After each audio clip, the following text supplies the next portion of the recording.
काकाजी धाबा आणि प्रहारच्या वतीनं या ठिकाणी भव्य सरबत वाटप चालू आहे। हजारोच्या लाखोच्या संख्येनं शिव महापुराणासाठी या ठिकाणी भाविक आले असून या ठिकाणी मोफत असं सरबत वाटप चालू आहे। तुम्ही या ठिकाणी पाहू शकता।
परतवाडा शहरात भव्य शिव महापुराण चालू आहे। या ठिकाणी प्रहारच्या वतीनं शीतपेयाचं वाटप चालू आहे। काकाजी धाब्याजवळ भव्य हजारोच्या संख्येनं जे आहेत भाविक या बाजूने येतात। पण तुम्ही जर या ठिकाणी पाहत असाल तर व्यक्तिशः बच्चू भाऊ स्वतः या ठिकाणी जे आहे हे सरबत वाटप करत आहे आणि आपल्या प्रतीनं कोणत्या पद्धतीची समाजसेवा धार्मिक सेवा करता येते ते दृश्य सध्या तुम्ही या ठिकाणी पाहू शकता। आणि गर्दी जर म्हणसाल तर बाबा गर्दी होय का काय होय, त्यातल्या त्यात कळ्यांग असं ऊन तपून राहिलं ना। आणि बच्चू भाऊ स्वतः या ठिकाणी सरबत वाटप करतात। एवढा मोठा धार्मिक कार्यक्रम आपल्या शहरात होत आहे आणि तुम्ही स्वतः या ठिकाणी जातीनं आज या ठिकाणी हे व्यक्त होत आहे। तर एक लोकप्रतिनिधी म्हणून आजचा उत्साह काय म्हणते तुम्हाला? खरं तर धार्मिक उत्सव आहे, प्रत्येकाची आपापल्या भावना आहे आणि त्या भावनेला धरून हा कार्यक्रम आहे।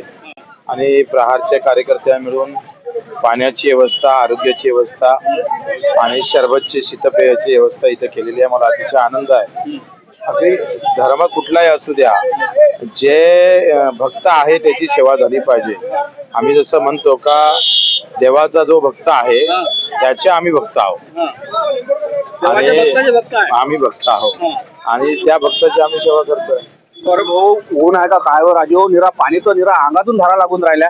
एवढं असूनही तुमचा जो रात्रंदिवस एफर्ट चालू आहे हे करताना तुम्हाला तुमच्या कार्यकर्त्याला कोणतं मानसिक समाधान येतात ते जरा सांगा पाहू मला। कसं आहे, आखरी तहान भागवणं हाच धर्म असतं। ज्याला ज्याला तहान लागतं भुकेलेला अन्न द्या, तहानलेला पाणी द्या। आणि याच्यामधला जो समाधान आहे का डायरेक्ट तिथं जरी जाऊ शकलो नाही तरी त्यांनी जिथं स्पर्श केला, ज्या भावनेतून जे श्रद्धेतून इथं आलेले आहे त्या श्रद्धाळू लोकांचं इथं आम्ही जेव्हा सेवा करतोय त्याचा एक वेगळा आनंद असतो।